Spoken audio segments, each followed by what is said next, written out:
Good morning. I'm back. Today is week 11 of the garden tour, and a lot of stuff has changed actually since I missed last weekend.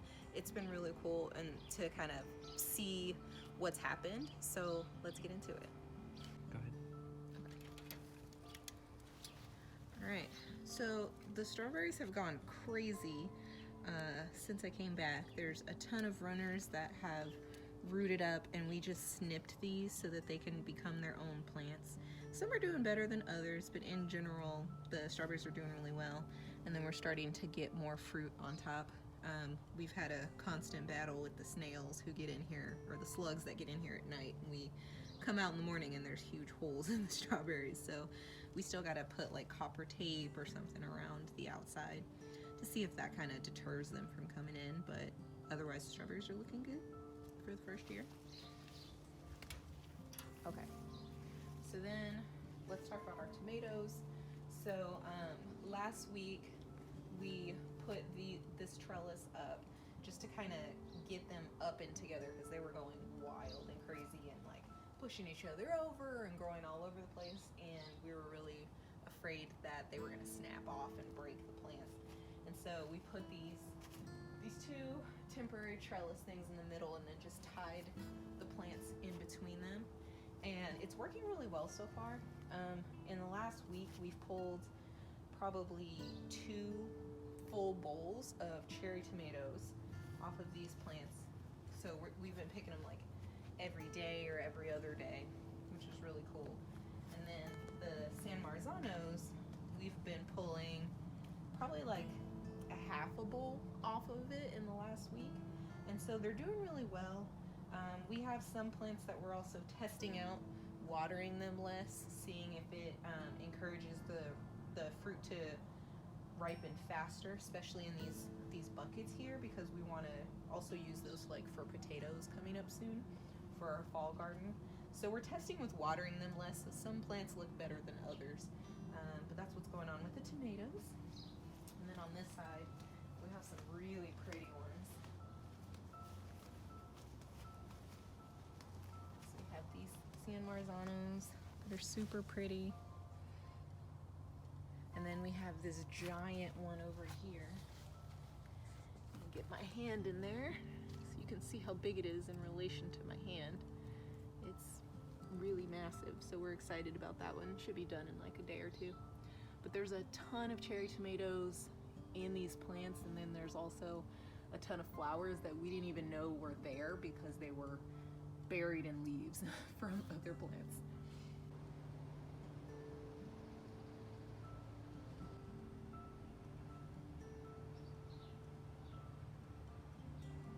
Alright, and then over here, this basil is doing really well. It's super happy. We have a marigold here, which if you look closely you can see the first little bud, and that's really exciting. This is the marigold that we wanted in the first place, and then we accidentally planted these, but these have been great too. And then here's that transplant sucker that I put in a few weeks ago, and it's chugging along, and it looks like it has its first little fruit here. Okay, so over here on the pepper bed side, Andrew pulled maybe like 5 or so peppers off of these plants to make salsa, which was really good. We were kind of sad when we tried these because they're actually spicy, and they're not supposed to be. They're supposed to be Italian sweet peppers, so we were really bummed out when we found out that they were actually spicy.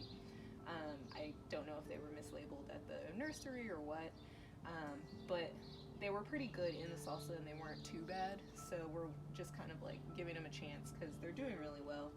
And all of the peppers have gotten taller in the last week, and just being gone for a full week really pointed that out to me. And they have a ton of new flowers at the top. It was cooler last week. It was only in the 90s all week, like low 90s, and so all of the plants were really happy about that instead of the higher 90 to 100 degree weather that we've been having.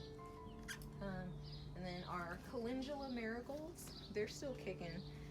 All of them have something that looks like powdery mildew on them, but they're still going, and it doesn't seem like they're infecting the plants around them too much, so we've been just kind of letting them go as we start new marigolds. But we are going to kind of cut around them so that they're not touching any other plants anymore. And then once we start to notice like serious damage on other plants, we're going to pull them all out. But for right now, we're trying to keep them for pest control and for the pollinators. And then we have peppers that are starting to change color. So these peppers, which were supposed to be the sweet peppers, they're all supposed to turn red. Again, I don't know if that's actually going to happen because we don't know if it's correct on the tag, but we're waiting to see. And then we have these two opal basils here. They're getting really leggy, and so we're gonna probably top these off today or tomorrow just to kind of get them to be more bushy and make something out of what we use. But this one down here is way happier and more of kind of what we want. And then in here we planted a few more things. So we have some different kinds of cucumbers. So we're gonna get Persian gherkin cucumbers and these Telegraph improved cucumbers. So I think these two are small pickling cucumbers, and then this one is a slicer. And then here we have marigolds, and we put them in a mix of coco coir and potting soil or potting mix. And the bees have been really liking these two and hanging out on top of the dirt. So I don't know what that's about, but these two are marigolds, and with these I'm testing to see if I can grow them like they do in the nursery, where they actually start flowering in pots this size. That's my experiment because I want to have that ready for spring. Okay, so on to the bell peppers. So these are doing really well. They're really tall. They have more flowers coming in here, lots more flowers, and they haven't started to change color too much, but they're still, you know, getting a really good size. That's a bell pepper compared to my hand. This one is massive. I'm super excited for this one. We keep joking because we really want to pull them, but we're trying to be patient because we know they're going to taste better when they turn color, but they're just so big. So it's really tempting to pull them. And then we got these little cute little guys, and then lots of flowers. So this is all very exciting. All right. So over here we have our little watermelons. They've gotten really big. The temporary idea, we don't really know how this is going to go, but the temporary idea is kind of to let them weave in the beds. I don't know, I'm kind of afraid that they're just going to take over everything, but we'll see, like choke everything out, but we'll see. And then these beans just took off last week. I was very surprised to see how big they got just with a little bit of cooler weather. And then we have more of our cute little rainbow watermelon, or I think it's sherbet watermelon. We have more of those here. So then over here we have our two zucchini plants. They're starting to put off like flowers again, and so are the honey nuts, which again I think that was because of the slightly cooler weather. It was a little less shocking to them. These are starting to get some powdery mildew on it, but we're just kind of letting them hang on as long as we have them. But they're still producing fruit, and then there's another female flower right here. So those are still kicking. We've been getting a zucchini every other day or every 3 days, at least one. So they're doing really well.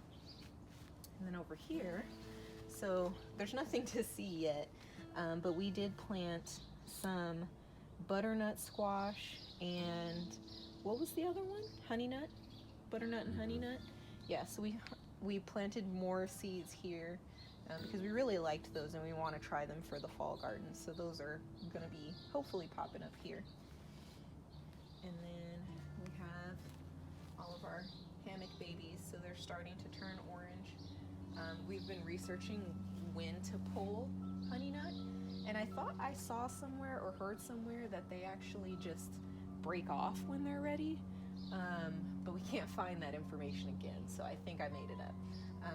And we've saw other stuff that says like when the stem is like brown and completely dried out.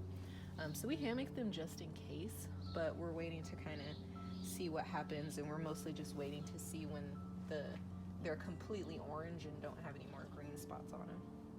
So, but these plants are drying out and looking like they're about ready for harvest.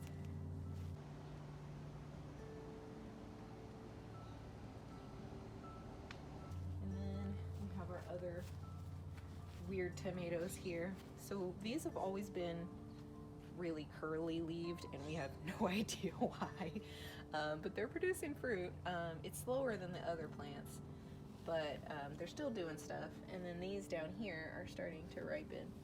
So yeah, I mean they're still going. So we're gonna keep them until they look obviously diseased, or you know, they stop producing or whatever. But so far they're doing really well. We did stop watering them.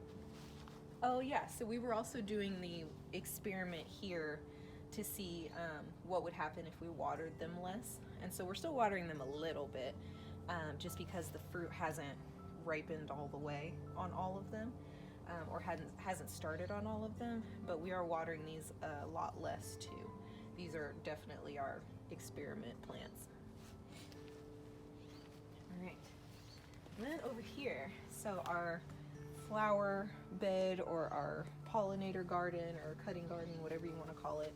So this is full of zinnias, different kinds of zinnias, which are all of these, and then some marigolds to be in the front. And they're all scattered and mixed together. And we put these in, I want to say like 3 weeks ago, and they've just really taken off. And then I've also been experimenting since we had some like bulb patches, and some of them grew really close together. I've been trying to like move some of them, and for some of them it's worked, like this one and this one, but then this one was a lot bigger, and I tried to transplant it and it was not happy at all. And so I think if I move some, they're gonna be on the smaller side. And then we were thinking yesterday that it might be nice to come in here with some more opal basil and kind of sprinkle that in maybe in the front here, and that'd be a really pretty contrast with the purple color. So we'll probably do that today too. All right, so that is our garden tour for week 11. I hope you enjoyed it. I hope you learned something that's helpful to you in your garden. If you saw anything that we're struggling with, or you know, challenges in our garden, and you're like, oh, I had that too and I know how to fix it, let us know, because this is our first year doing this and we don't really know what we're doing. So yeah, we'd love to hear any of your comments or suggestions. And yeah, thank you for watching. We'll see you next time.